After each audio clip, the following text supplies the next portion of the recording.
மனிதர் உணர்ந்து கொள்ள இது மனித காதல் அல்ல,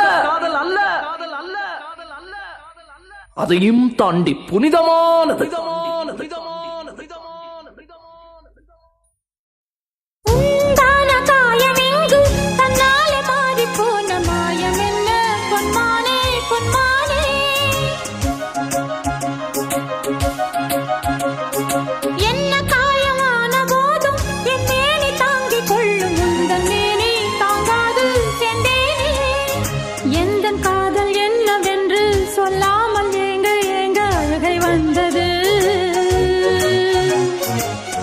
சோகம் உன்னை தாக்கும் என்றெண்ணும் போது வந்த அழுகை நின்றது.